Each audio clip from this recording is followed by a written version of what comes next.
Alright, this is Jerry Dime with How to Get Out of Babylon. Um, Number one, you can see that either the text or the camera was a little bit off. Camera is a little bit out of level. But if you were to line up the text with the line across the ocean there, you would notice that it's perfectly flat. Alright, just a matter of observation with my own two eyes. Yeah, there is no curvature anywhere. It's being proven day after day, and they're realizing it. There are some very bizarre two weird movies coming out. Last Man? Oh, First Man. First Man on the Moon. After all these years, one of the proofs of flat Earth that Mark Sargent came out with, Flat Earth Clues, was empty theaters. That he said that Hollywood has never made a movie about the moon landings because they knew they could not do anything that would be realistic and would not be laughable and would prove that they had, deceived everybody. So we'll see how they do. Yeah, Ryan Gosling is playing Armstrong. Anyway, the other one though is very bizarre. Strange Angel. It's on CBS, a movie, or I don't think it's a series. I think it's a movie they're doing. It's about Jack Parsons. I'm not saying watch it because it's going to be nasty. Point is, Jack Parsons, JPL, Jet Propulsion Laboratory. Jack Parsons is like the father of modern rocketry. He was a Satanist to the core. He was a disciple of Aleister Crowley, believed in human sacrifice, all the whole 9 yards. So that's where your NASA roots came from. JPL's a place to go. It's where Jerry Pournelle, all the big science fiction writers, would be there for different things and watching the stuff. But yeah, the whole root of the entire thing is Freemasonry and Satanism. So, all right. This is from a Nordic site. I showed a little bit on it before, and the video ended right when I was saying camouflage that wire, We suggest that electric fences are effective in deterring polar bears from summer camps and remote areas when used in combination with other measures. Electric fences add to the safety of humans and polar bears. Okay, this it's just watch the video if you want, if you're interested. Safer in polar bear areas. Bear comes up, goes, It just looked at the fence and walked off. The next bear came up and just had to touch it and got zapped. Over the past few years, we saw 50 plus times polar bear passing our study station. Suspiciously like a tent in the distance, doesn't it? In the left there. I didn't notice that before. Huh. Hope it's got a fence around it. All right. So anyway, this one walked off. Thought it might be safer to find food elsewhere. So, and that's probably the tent you see there in the distance. But anyway, and then a mom and two cubs come up, and they all three get shocked, and they all go off. They start walking away, and they keep looking back. It's really cute.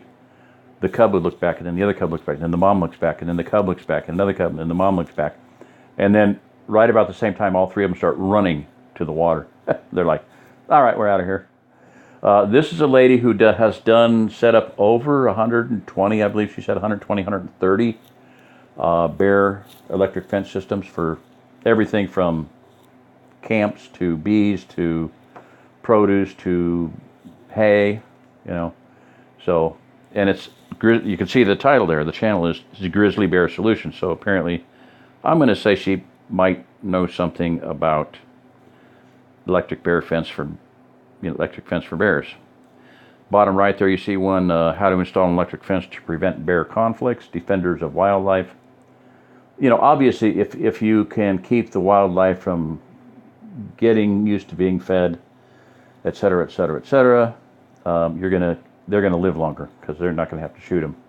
They associate food with humans. You feed them at your back door, raccoons, whatever. Bears, doesn't make any difference. Elk, they're gonna assume that anytime they come up there, they deserve food. If they don't get their food, then they can get irate. An irate bear or an irate elk is not a good situation. Top one there is a portable system, UDAP. This probably is one that Lonnie was talking about, that he didn't think was strong enough. That one runs on like 2 or 3 D-cell batteries.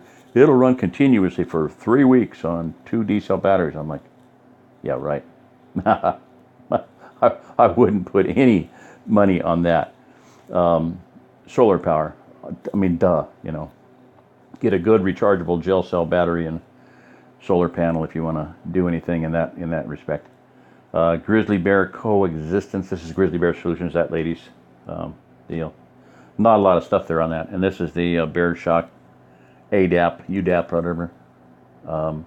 The best video on this whole thing is the Grizzly and Wolf Discovery at the top there, that Bear Fence NOLS, National Outdoor Learning System or Sciences or something like that. That one is Bear Man, Montana. So Bear Shock. This is a video showing UDAP Bear Shop electric food fence setup, showing you how to set it up. You know, again, anytime you buy a kit, you're going to be paying a little bit of extra money, you know, rather than just kind of doing it yourself. You don't have to buy a kit. Buy a case, put a battery in it, do it however you want to do it. I saw this one already. Premier. This guy is showing different ways. 2 110 volt, a big one. 2 110 volt chargers, energizers, and then that suitcase thing is a self-contained solar panel with a battery inside. That thing looks heavy duty. And I was just trying to, before I started doing this, I got interrupted, but I was trying to find that and see if they still sell that thing. Because Big Daddy at Stevens Farm was talking about how he didn't like the fact that the older casing was fading in the UV sunlight, you know, UV degradation, and the newer ones seemed to be even cheaper plastic. So he might be wrong on that. I mean, I can pretty much look at stuff and tell you that it's good. I mean, this thing is this is heavy duty, no question.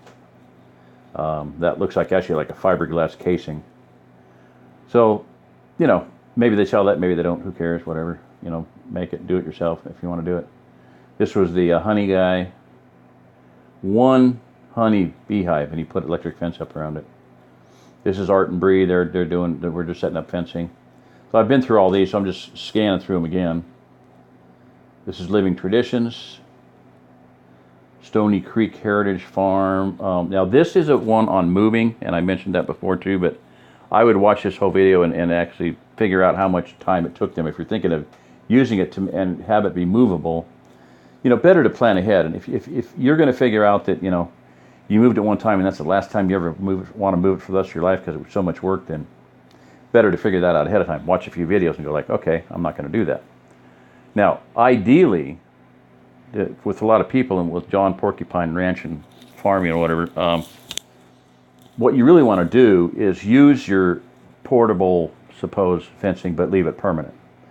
In other words, a good example was one time, a lady that taught me a whole lot about managed intensive grazing and field farming and whatnot was she had a 110-acre farm, and it was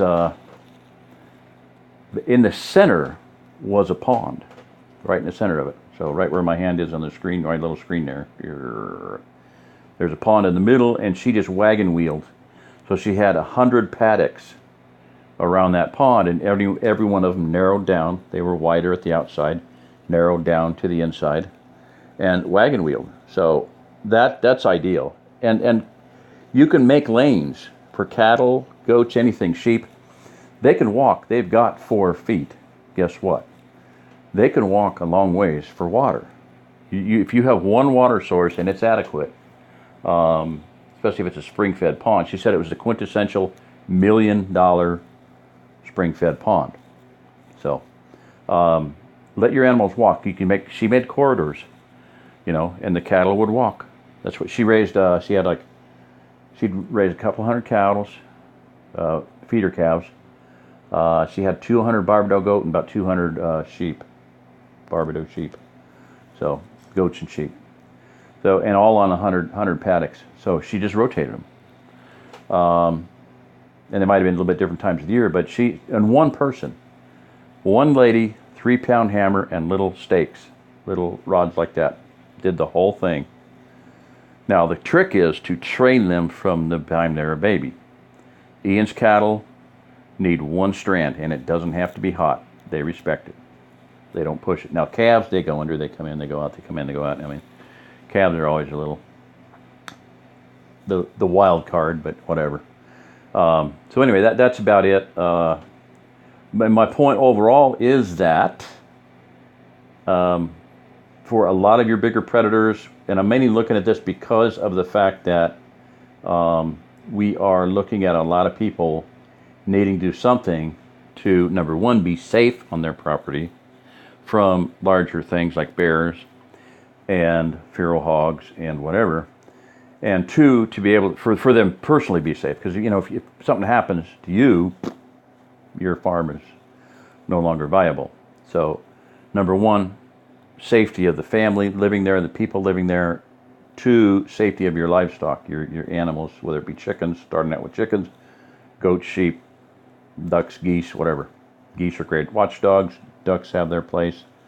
You know, hogs have their place. If, you know, they clean up the place for ponds. They turn up stones. You can put them to work and you don't have to eat them. You can sell them. You know, who right there where Jesus was preaching was raising 2,000 swine? You know, you think that would have been verboten in the area, but, you know, there's badger skins in the tabernacle, so whatever. You know, they have their place. They do work. Pigs work. They'll seal a pond, and they also turn up stones, so they're good for a purpose. Doesn't mean you got to eat them. Might want to use the hide, though. It's good stuff. Anyway, point being is that for predators, keep a farm safe. This electric fencing idea, and make it portable. Think outside the box. Do something different. You don't have to have it hard. You don't have to spend thousands upon thousands of dollars hard wiring something if you can do something that's less expensive and easier. And I would also look at totally different subject, but your fence line, plant hedge trees, hedge things that will make a hedge. You know, that's the Russian idea of dasha farming, is like, why would you spend money building fence that you're going to have to repair on a regular basis?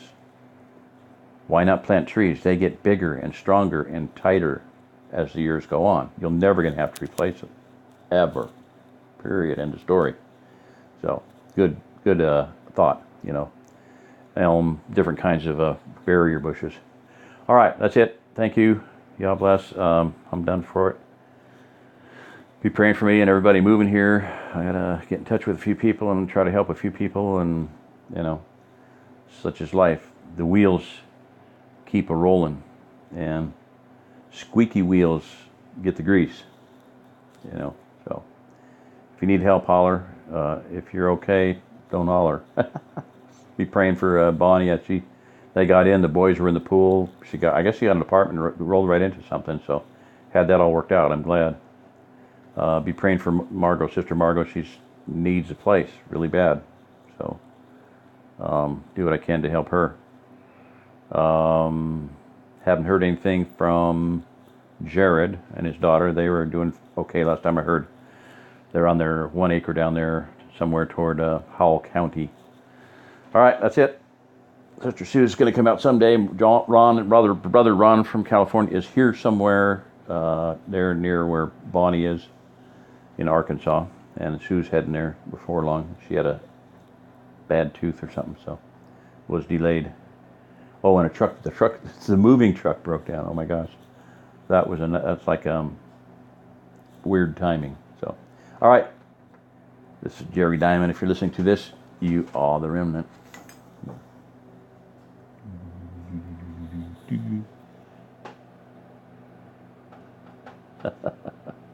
Yeah, that's pretty cool.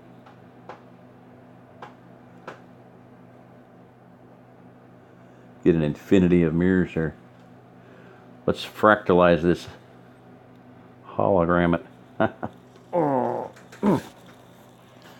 All right. Imagine things changing. Imagine things getting better. Imagine people working together. Do that, people. Concentrate on this. We have got to get some help going for people coming in here. It's not going to get any easier. It's not going to get any less people. It's going to be getting more and more and more, and we've got to have a soft landing spot. Soft landing spots for people. It ain't been too good so far. All right. Thank you. God bless. Bye-bye.